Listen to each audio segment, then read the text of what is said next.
Terima kasih Anda masih menyaksikan Kompas Petang. Saudara Roy Suryo CS mendatangi Komnas HAM pada Rabu siang. Audiensi selama 1,5 jam itu berlangsung tertutup. Kedatangan ketiga tersangka kasus fitnah ijazah palsu Jokowi ini diterima langsung sejumlah pimpinan Komnas HAM. Bersama tim kuasa hukumnya, Roy Suryo CS menyampaikan dugaan pelanggaran HAM berupa diskriminasi dan kriminalisasi selama proses hukum yang dijalani dalam kasus dugaan ijazah palsu Jokowi. Pihak Roy juga mengaku tak diberi ruang untuk menghadirkan saksi dan ahli. Selain itu, mereka juga menilai perkara ijazah palsu melanggar prosedur.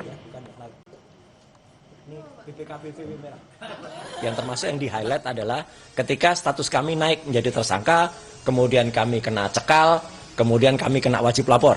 Itu adalah pelanggaran hak asasi manusia yang luar biasa berat. Ya. Dan kami tadi menyampaikan bahwa ini buktinya, kalau kami itu ketika melakukan penelitian, itu adalah resmi diminta oleh TPUA waktu itu, selaku saksi, ya, selaku ahli. Dan saksi atau ahli itu berdasarkan Undang-Undang Perlindungan Saksi dan Korban, itu memang tidak boleh tersangkakan gitu, apalagi dilakukan pelanggaran hak asasi manusia seperti kami.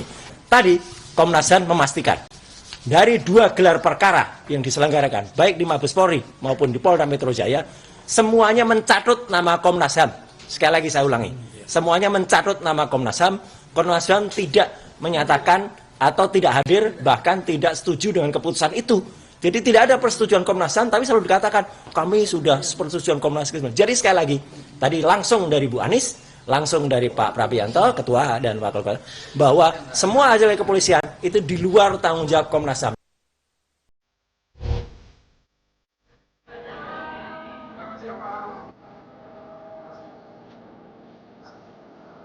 Meminta Jokowi untuk memanggil, memerintahkan Kapolri, memerintahkan kepada Kapolda di Reskrimum, di situ kan sudah ada relasi kuasa.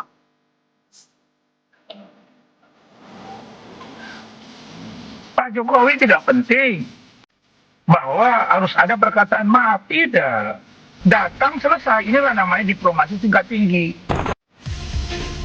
Pertemuan Egy Sujana Damai Hari Lubis dengan Jokowi tanggal 8 Januari lalu hingga berbuah penghentian kasus keduanya masih menimbulkan perdebatan. Apalagi belakangan muncul tudingan jika dalam pertemuan di rumah Jokowi kala itu turut dihadiri penyidik dan Dirkrimum dari Polda Metro Jaya. Hal inilah yang membuat kubu Roy Suryo yakin jika dikeluarkannya SP3 untuk Egy dan Damai Lubis karena pengaruh Jokowi yang masih kuat. Ya, Bang Egy meminta kepada terlapor ya untuk memerintahkan Kapolri, Kapolda dan Direskrimum dan langsung dipanggil oleh ajudannya Kompol Syarif. Di situ indikasi yang sangat kuat bahwa ini kriminalisasi. Bagaimana mungkin terlapor warga biasa bisa memerintah Kapolri, Kapolda, Direskrimum? Di mana logikanya terlapor memerintah? Berarti ada indikasi bahwa ya penyerahan berkas kami ke kejaksaan juga atas perintah terlapor. Yang sehingga terburu-buru tanpa memeriksa ahli kami, ini pasal 12 tahun loh, 8 tahun. Perintah begini. Pasal 32 dan 35. Tunggu bentar Bang. Pasal 32 dan 35 diterapkan secara main-main dan sepihak, dan saya kira itu indikasi yang kuat pengaruh dari terlapor untuk secepatnya menangkap kami. Tudingan Rismon ini dibantah relawan Jokowi Rasman Nasution. Menurut Rasman, sedari awal Jokowi justru menunggu pembuktian fitnah ijazahnya di pengadilan. Namun, jika sebelum sampai di ranah pengadilan, para tersangka mau sepakat berdamai, Jokowi menurutnya akan memaafkan. Jangan terlalu lebay ya. Jadi orang Pak Rismon, Roy, Tifa itu dibuat klaster 2 itu karena memang dilihat ada pasal-pasal yang memang mereka lakukan. Nah, jadi kalau dikatakan ini upaya menghindari pengadilan, kan kita dari awal bilang bahwa Pak Jokowi itu justru menunggu di pengadilan. Nah, tetapi di perjalanan berselang berjalannya waktu, ada beberapa orang, termasuklah Pak Egy Sujana, yang bertemu dengan Pak Jokowi untuk melakukan restoratif justice. Pak Jokowi tidak penting bahwa harus ada perkataan maaf, tidak. Datang selesai, inilah namanya diplomasi tingkat tinggi.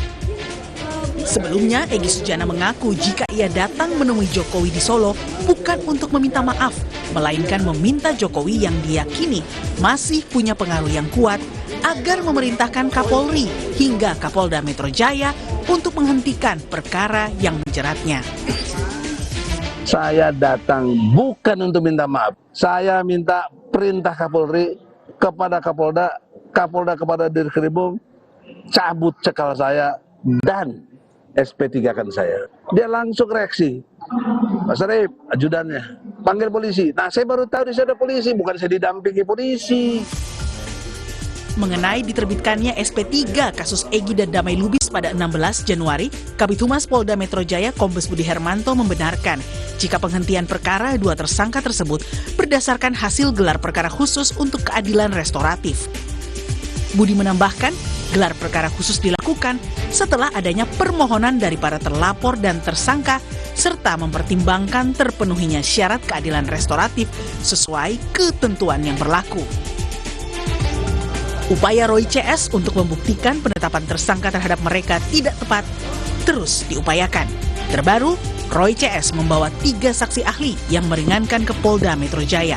Mereka adalah ahli digital forensik di bidang digital image processing, Tono Saksono, ahli komunikasi yang terlibat dalam penyusunan Undang-Undang ITE, Henry Subiakto, dan ahli saraf dan neuroscience, Zainal Mutakin.